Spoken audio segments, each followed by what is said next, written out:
Bonjour à tous. Est-ce que vous avez déjà entendu parler des biais cognitifs? Ce sont des sortes de pièges que nos cerveaux nous tendent tous les jours. Et aujourd'hui, on va explorer les biais cognitifs et leurs conséquences sur notre trading. Avant qu'on commence, je tiens à préciser que les biais cognitifs, ils ne s'appliquent pas si vous tradez ICT. Vous avez automatiquement pas de cerveau. Ça peut pas marcher. Grâce aux recherches de la finance comportementale et de ses avancées, on peut maintenant définir de nombreux biais cognitifs et leurs implications sur les décisions en finance de marché. Et on va commencer par le premier biais, c'est l'excès de confiance. L'excès de confiance, c'est quelque chose dont on peut tomber facilement victime. Rien qu'en disant un truc du genre « Non mais moi je suis pas victime de ce biais. Non, jamais. » Un exemple d'un excès de confiance en trading, ça peut être de croire que sa stratégie a un avantage compétitif sur les marchés et qu'on arrive mieux que tout le monde à prédire les mouvements des marchés, alors qu'en fait, absolument pas. C'est dangereux car de 1, on va perdre de l'argent, mais surtout, on va bloquer le processus d'apprentissage en croyant qu'on sait déjà tout. Spoiler, les meilleurs traders du monde sont constamment en apprentissage. Et si vous n'êtes pas prêt à faire cette concession, il y a toujours de la place chez Yomi Denzel dans le New Fund Management, un truc comme ça. Le biais de confirmation.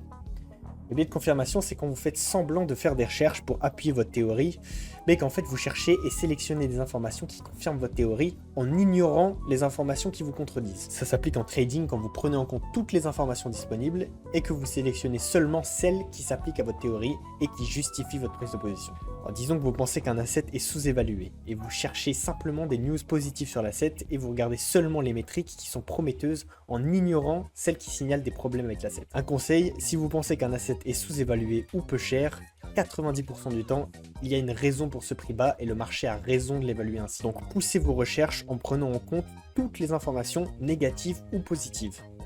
Le biais d'ancrage.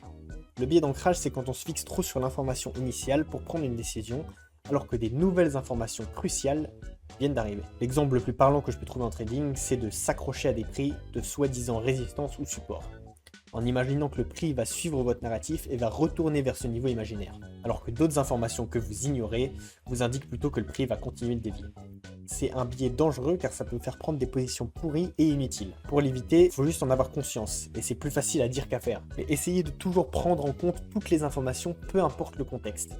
Pareil pour le biais qu'on a vu avant, le biais de rétrospection. Les victimes de ce biais, ce sont ceux qui disent des phrases du genre « Ouais mais moi, je l'avais vu venir, après qu'un événement se soit produit. Ce biais il est très commun dans la vie de tous les jours, mais aussi dans les marchés. Un exemple, c'est quand le marché subit un crack ou une perte de valeur soudaine, et on prétend qu'on savait déjà que ça allait arriver et que c'était prédit, alors qu'on n'a rien fait pour éliminer le risque, comme sortir de ses positions, ou encore short pour empocher du profit. L'aversion pour la perte, c'est le fait d'avoir peur de perdre, même si le montant gagnant est équivalent. C'est une peur irrationnelle des pertes, et cette peur elle est très commune et on en a tous déjà été victimes. Beaucoup de traders gardent ouvertes des positions perdantes en espérant qu'elles remontent et car ils ont peur de confirmer leurs pertes. En réalité les pertes elles font partie du processus d'apprentissage et la pire décision que vous pouvez faire c'est de les faire gagner en valeur et d'accumuler une grosse perte. Il n'y a pas vraiment de remède miracle, mais faire du travail sur soi et changer sa philosophie vont aider à petit accepter les pertes et à apprendre de ses erreurs pour bénéficier à votre trading. L'effet de dotation. Cet effet vous fait croire que quelque chose a plus de valeur juste parce que vous le possédez. En trading, ce serait de ne pas vouloir vendre un asset qui est surévalué juste parce qu'il fait partie de votre portfolio. La première étape, c'est de se rendre compte de ce biais et d'avoir un plan clair quand vous placez un trade, avec un prix en tête où vous allez abandonner cette position, ou encore mieux, un stop loss. Le biais de représentativité. Ce biais, il est commun en trading, et c'est le fait de croire qu'un événement a une probabilité similaire à un événement qu'on a déjà connu.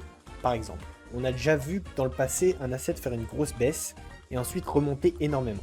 Et on prend cette information et on l'applique à la situation actuelle, en croyant naïvement que ça va se reproduire. Donc ce biais est courant quand les traders analysent les mouvements passés des marchés et essayent de trader avec ces informations. Spoiler, c'est généralement pas une excellente idée.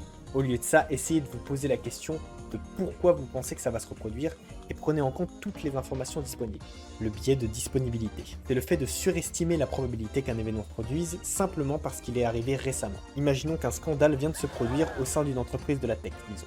Un investisseur susceptible à ce biais va vendre toutes ses positions dans la tech et croire que toutes les entreprises sont devenues plus risquées. Le comportement en troupe.